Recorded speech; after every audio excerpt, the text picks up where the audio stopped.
Carl Sandberg described Chicago in 1916 as the player with railroads and the nation's freight handle. That description was certainly apt. Before the decline of passenger rail, which came in the aftermath of World War II, Chicago boasted no fewer than 6 passenger train stations. Its freight railyards were vast, including among them the railheads serving the Chicago Union Stockyards. Railroads were but a small piece of the transportation systems, which served the Chicago area and fostered its growth. The waterfronts boasted piers and warehouses, supporting shipping on the Great Lakes and the Mississippi River. The Calumet, Des Plaines, and Chicago rivers all provided vital shipping routes. Beginning in 1848, the Michigan and Illinois Canal supplemented the rivers. Goods from the Mississippi River region moved through Chicago to the east, across the Great Lakes and the Erie Canal to the east coast. The transportation system built a burgeoning city which was all but destroyed by fire in 1871, only to re-emerge as an industrial and commercial powerhouse fueled by the railroad boom. Later roads for the new technologies of automobiles and trucks added to the city's growth. Commuter systems to transport citizens and visitors developed. Here is how transportation built the city of Chicago, and continues to build it today. Chicago was built upon an Indian canoe portage. The site of the city of Chicago was once an Indian portage connecting the Chicago River and the Great Lakes to the Illinois River, a tributary of the Mississippi. The marshy ground between North America's 2 principal water systems carried Sauk, Miami, Potawatomi, and other tribes between the lakes and the Central Valley of the continent. Fur traders established a small settlement in the late 18th century. In 1803, the U.S. Army established Fort Dearborn at the site. During the War of 1812, Indians allied to the British destroyed the fort and small community. It was rebuilt following the war, and the importance of the site as a trading center led to a planned community of lots. Robert de LaSalle, one of the earliest European explorers of the region, first proposed a canal connecting the Mississippi River system to the Great Lakes.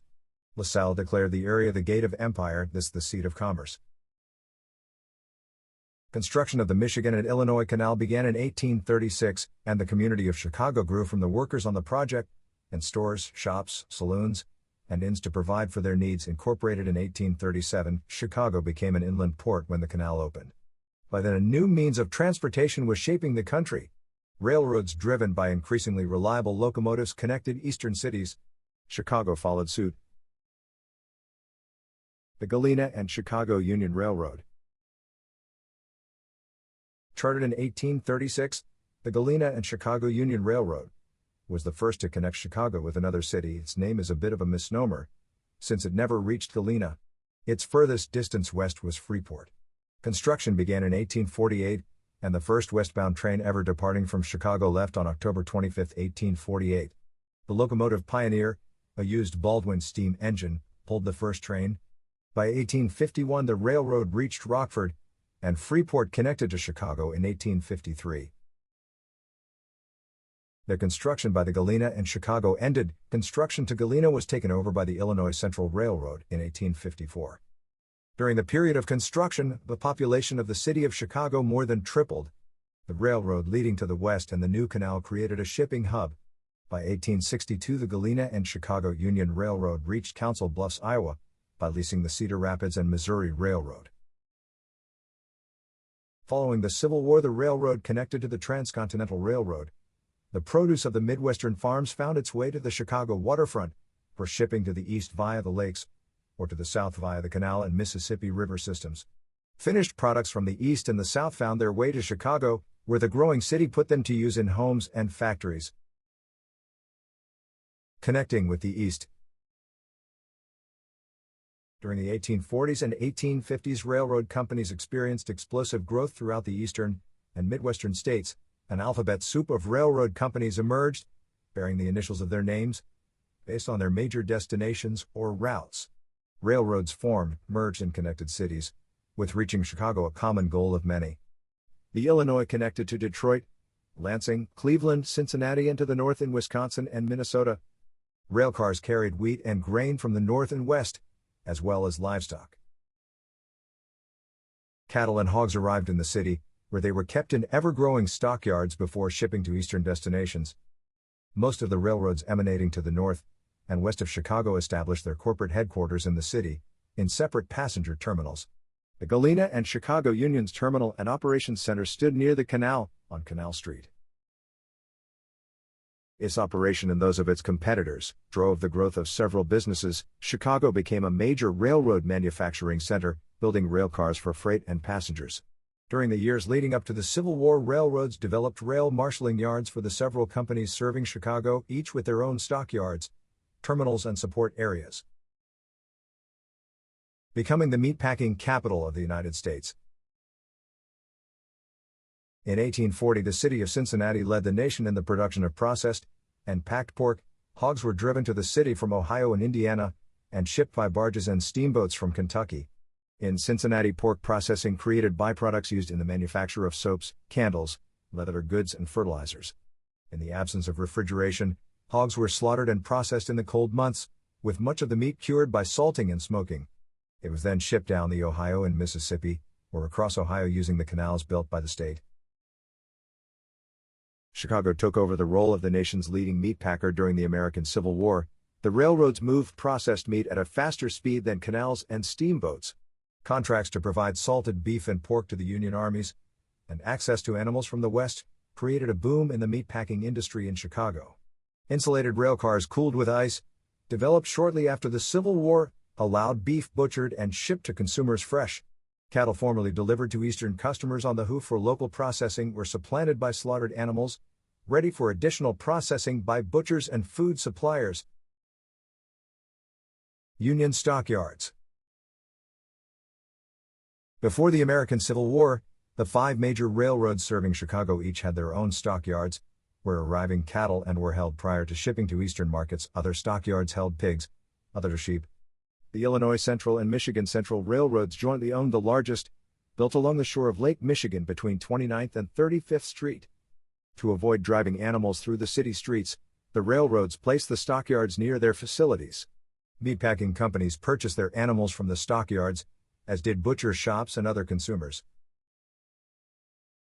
During the Civil War, the large number of animals moved about the city indicated the need for a change to the system. In 1864, the Union Stockyards were designed and built upon a marshy area south of the city.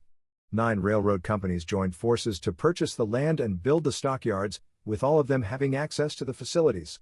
The stockyards included 15 miles of rail tracks, which connected them to the main lines serving the city. The stockyards became a growing city of its own, annexed into the city of Chicago 5 years after construction began. By then it contained pens which could hold 75,000 hogs, 22,000 sheep, and 21,000 cattle simultaneously.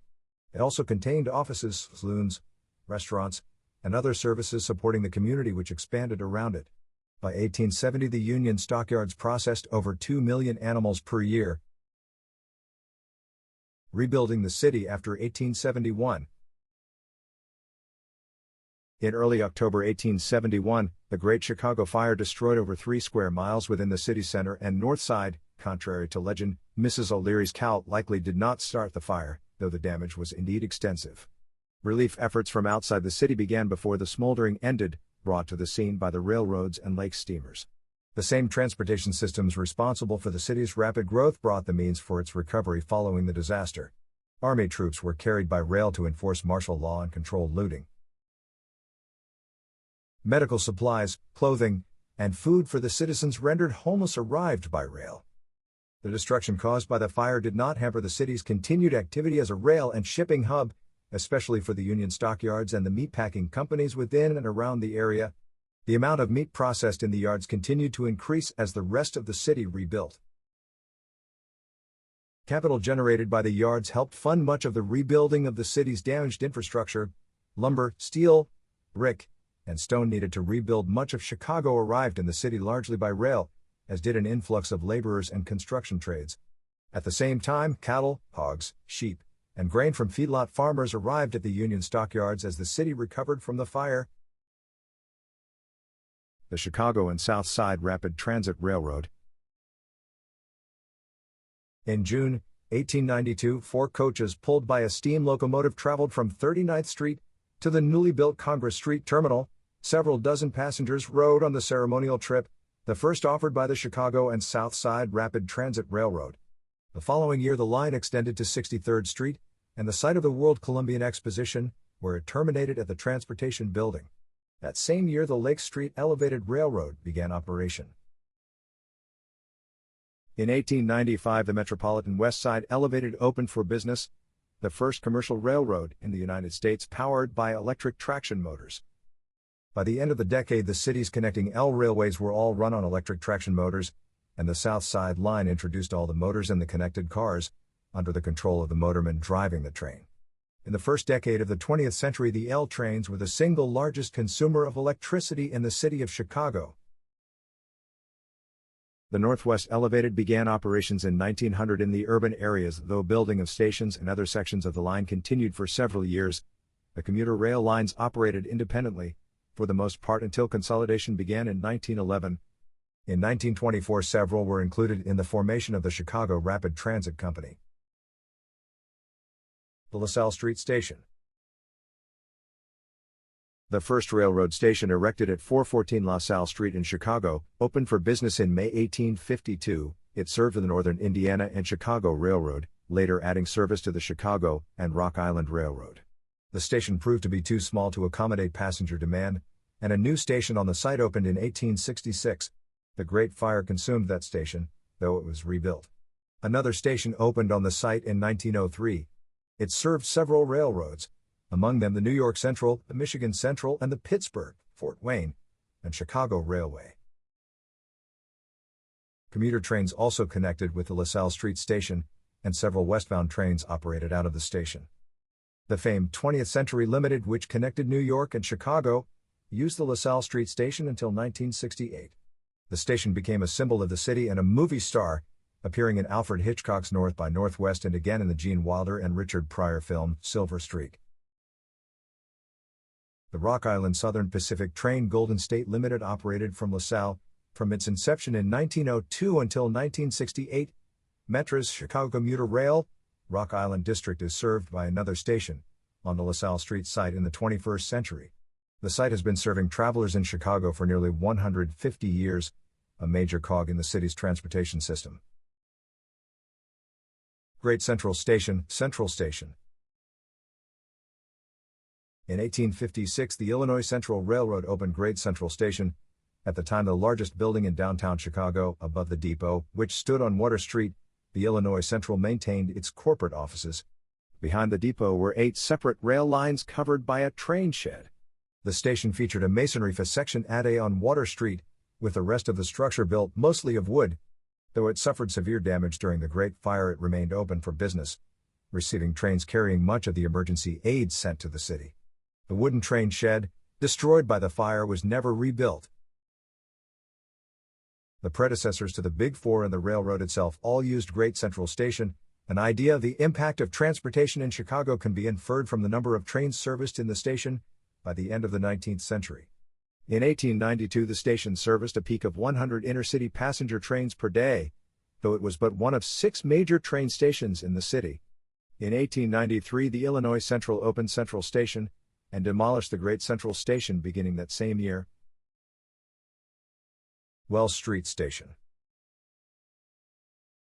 The land on which sits Chicago's Merchandise Mart once featured the Wells Street Station, built by the Chicago and Northwestern Railway and opening in 1881. The station serviced passenger trains for 30 years, before the Chicago and Northwestern replaced it, opening another terminal on the opposite side of the North Branch of the Chicago River.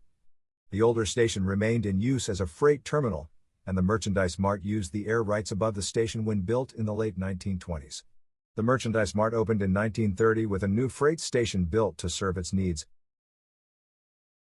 Wells Street Station provided an important link for residents of the city's suburbs, arriving in the city daily for work. In 1893, the station serviced about 200 trains per day, accommodating an average of 32,000 passengers.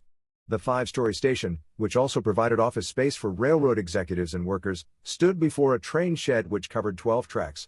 Wells Street Station serviced the trains of its parent company exclusively, the only one of the 6 main stations in Chicago used by a single railroad. Its central tower became an early Chicago landmark, rising 188 feet into the air and featuring a large clock on each of its 4 sides beneath its steeple. Dearborn Station. When it opened in 1885, Dearborn Station featured steeply pitched roofs above its 3 stories of usable space and a 12-story clock tower. During a rebuild in the early 1920s, the steep roofs and dormers were removed. 10 tracks protected by a large train shed accommodated trains arriving and departing. The amenities within the station included one of Fred Harvey's restaurants, with the famed Harvey girls waiting on passengers and others. At its height, the station serviced 146 trains per day, including some of the famous trains from the golden age of railroading. The Atchison, Topeka, and Santa Fe Super Chief used Dearborn Station as its Chicago destination, as did the railroad's El Capitan in Chief. The Chesapeake and Ohio's Pierre Marquette began using Dearborn Station in the 1960s. Canada's Grand Trunk Western trains also used Dearborn Station when arriving in Chicago. Dearborn Station ceased operating as a railroad station when Amtrak discontinued operations there in 1971. The tracks which formerly provided workers and commerce to the city are now the site of Dearborn Park, and the station itself serves as commercial and retail space. Grand Central Station. Living up to its name, Grand Central Station featured architecture and furnishings designed to reflect grandeur. Strategically located to take advantage of the bustling traffic on the city's lakefront, the station opened in December 1890. Visitors were awed by the exterior extravagance, which included a 247-inch clock tower at its northeast corner. The interior featured marble floors in its waiting areas and marble Corinthian columns, a large fireplace and stained glass windows. The train shed was built of steel and glass, covering 6 tracks and platforms over 500 feet in length. One of the largest train sheds in the world at the time of construction, it remained an engineering and architectural marvel throughout its existence. Despite its architectural and decorative grandeur, Grand Central Station never reached the standing of its competing stations in terms of intercity or commuter traffic. At its peak, it serviced less than 50 trains per day. It served several famous trains, including the Baltimore and Ohio's Capital Limited, which connected Chicago to the nation's capital. By the early 1960s, only 10 intercity trains arrived and departed daily, 6 of them operated by the Baltimore and Ohio. In 1969, all passenger service moved to other Chicago stations, and by 1971, demolition of the former architectural marvel began. Its contribution to Chicago, both aesthetically and commercially, remains largely forgotten. The Port of Chicago. Chicago's river port bustled with activity in the 19th century, and services to support the port appeared along the river and lakefront. Grain ships arriving from Buffalo, Cleveland, and other lake ports delivered their cargoes to giant silos which towered above the many slips, inlets, and canals cut along the river. Lumber ships stocked the lumber yards along the railways, from whence trains carried the lumber to newly developed cities and towns to the west. Weather determined the shipping season's length, which ran from April to November. Ship traffic was extensive, with arriving ships under sail needing a tugboat to approach the port facilities and discharge their cargoes. A harbor master steamed through the shipping attempting to maintain order and route traffic. Once on the river, the tugs were at the mercy of the bridge keepers, who operated the swing bridges carrying pedestrian and wagon traffic over the waterways. Tugs sounded their steam whistles for the bridges to open, while surface traffic demanded crossing right-of-way. Bribes from tugboat owners to the bridge keepers sometimes ensured their boat's priority. Other tugs simply ignored the signals that the bridge was closing to water traffic and attempted to run through the opening, drawing the wrath of the bridge keeper, expressed in a shower of stones or coal. In 1868, the city ordered the construction of tunnels beneath the waterways to replace the swing bridges. Heavily laden boats often grounded on the roofs of the tunnels during low water. The lumber merchants. Lumber arrived in Chicago via ships and trains, stored on the city's west side while awaiting sale and shipment. Merchants and brokers purchased the lumber on arrival in the port and sold it to customers, sometimes in the city, but most often to the developing towns to the west. At any one time, an inventory of up to 400 million board feet stocked the yards. Trains carrying lumber westward returned carrying grain and livestock, which fed Chicago's Union Stockyards and the meatpackers there. The Chicago River became lined with wharves and piers, boat basins, factories, warehouses, silos, and the community of watermen living and working at the port. Beyond the waterfront itself stood the communities and accommodations attendant in any great port of the day. They included offices for freight brokers and salesmen, taverns and saloons, boarding houses and brothels. The areas immediately around the Chicago River became the centers for vice in the city. Pickpockets, pimps and their prostitutes and other criminals roamed the streets day and night. On the west side, most of the laborers worked for the lumbermen, hired by the day to unload lumber ships and stack the cargo in the lumber yards. Further upriver, the same routine applied to hiring men to unload coal, a dirty and often dangerous job. The port in winter. From mid-November to April, when the thaws began, the port of Chicago lay idle in terms of shipping, despite being shut down in the winter months. In 1871, Chicago was the busiest port in the United States, measured in ship arrivals. The port serviced more ships than New York, San Francisco, Baltimore, Charleston, Philadelphia, and Mobile combined. During the winter months, more than 2,000 sailors spent their days of unemployment in the city.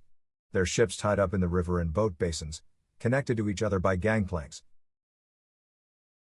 Some crewmen lived aboard them during the winter months, avoiding the expense of rooming houses and hotels in the city.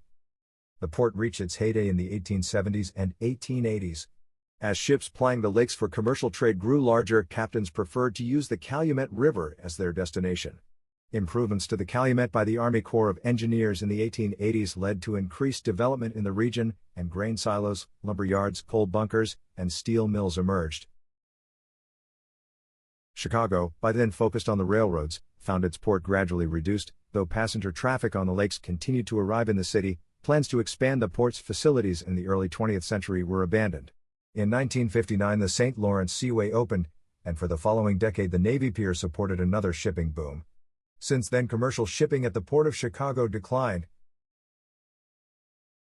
The Sanitary and Ship Canal. Opened in 1900, the Sanitary and Ship Canal was a project which included reversing the direction of the flow of the Chicago River.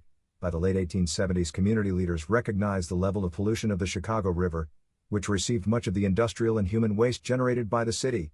One tributary became known as Bubbly Creek, its waters bubbling from the breakdown of the waste it contained. It continued to bubble throughout the 20th century. In the 1870s, periods of heavy rain drove polluted water from the river and its creeks into Lake Michigan, from which the city drew its drinking water. In 1889, Chicago created the Municipal Sanitary District and committed to reversing the flow of the Chicago River. The canal dug to alter the river's course ran parallel to the existing Illinois and Michigan Canal to Lockport. By 1900, when the canal was officially opened by Admiral George Dewey, it did not yet connect to the Des Plaines River, linking Chicago with the Gulf of Mexico via water. It terminated at Lockport. It did not reach the Des Plaines until 1907. Once completed, water flowed from Lake Michigan into the Chicago River, the canal, and eventually into the Mississippi River watershed. The locks and dams of the system restricted the flow of water to levels established by the U.S. Army Corps of Engineers. The canal today bears frequently encountered signs describing the water within as unfit for human contact. Midway Airport. Prior to the end of the First World War, most of the intercity mail ran on railroads. Many trains included post office cars, which processed, postmarked, and delivered mail to stations on their routes. Before the war, experiments using airplanes to deliver mail created a novelty, and a new term, airmail, entered the English language. Nonetheless, the advances in aviation before the war did not support the wide use of airmail, as airplanes simply couldn't carry very large loads.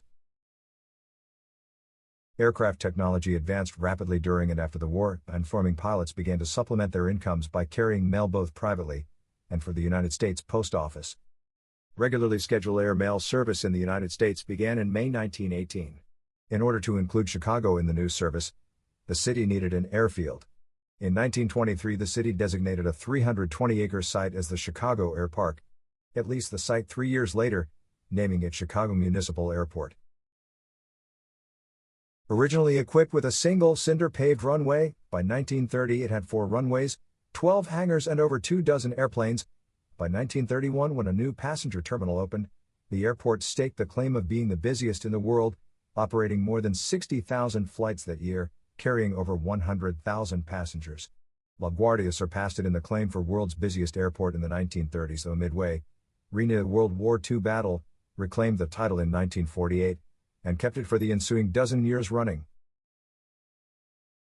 O'Hare International Airport.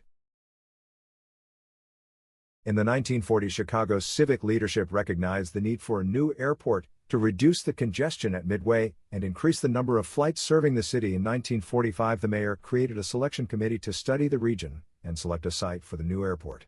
They chose Orchard Field, where a Douglas aircraft plant had a field containing 4 concrete runways and support infrastructure. The following year, temporary lights were added to the field, and in 1949 it was named O'Hare for Edward H. O'Hare, naval aviator and Medal of Honor recipient during World War II.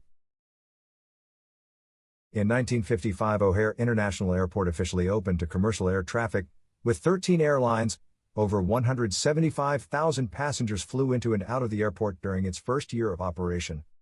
In 1960, it surpassed Midway as the world's busiest airport. It continued to expand throughout the 1960s. Expansion was aided by the construction of an 8-lane freeway connecting downtown Chicago to the terminals, completed in 1960. In 1962, scheduled flights from Midway were transferred to O'Hare, and by the end of that year more than 10 million passengers used the facilities at O'Hare when traveling to, from or through Chicago. By 1971, the airport expanded to 7 runways, multiple terminals, including one dedicated to international traffic, and additional hangars, maintenance facilities and other support facilities for travelers and their families. Highways. When Henry Ford inspected the meatpacking plants in Chicago, the automated process of slaughtering, skinning, and butchering cattle and hogs impressed him. Ford noted the work moving to the worker in a continuous line, with each worker performing a small piece of the overall process. He adapted the process to the assembly lines in his automobile plants, and gave much of the credit to the Chicago meatpacking industry. By the 1910s, his mass-produced Model T changed the manner in which people commuted and traveled for pleasure. Chicago city planners recognized the need to accommodate automobiles with better roads and streets. In 1927, at the height of the Roaring Twenties, the Chicago Plan Commission outlined a network of freeways, with limited access, branching out from the city center to its outlying neighborhoods and suburbs. The famous Lakeshore Drive emerged from the plans, and when it opened in 1933 served as a prototype for similar limited access routes in American cities. The Great Depression and World War II impeded progress on the plan, though once the war ended the projects moved forward with a vengeance. Throughout the 1950s, steady progress changed Chicago's roadways. The better roads with easy access to industries and warehouses carried shipping, formerly the province of the railroads, and the convenience of automobile traffic robbed passengers from the railways. Expanding the roads. As the nation began work on the interstate highway system in the 1950s, Chicago's earlier planning and progress gave the city a jump on competitors. Construction projects were many, and freeways and access roads grew around and through Chicago. The Chicago Skyway opened to traffic in 1958. The Kennedy Expressway began carrying traffic between the Northwest Tollway and O'Hare International Airport, connecting the loop to both in 1960. It was fully completed the following year. The Dan Ryan Expressway opened in 1961. The Stevenson Expressway, following the right-of-way of the abandoned Illinois and Michigan Canal, fully opened in 1964. As roads increased in size, so did the traffic they carried. Chicago planners used North Lakeshore Drive to experiment with reversible lanes designed to carry traffic in one direction during peak periods and reverse to the opposite direction when needed, accommodating morning and evening rush hours. It proved so successful that sections of the Kennedy Expressway adopted the idea. The Dan Ryan eventually added express lanes, bypassing local exits, to accommodate through traffic during peak use. The freeways and limited access roads mimicked the influence on commerce and development originally introduced by the railroads, at the same time stripping them of much of their revenue-generating freight and passengers.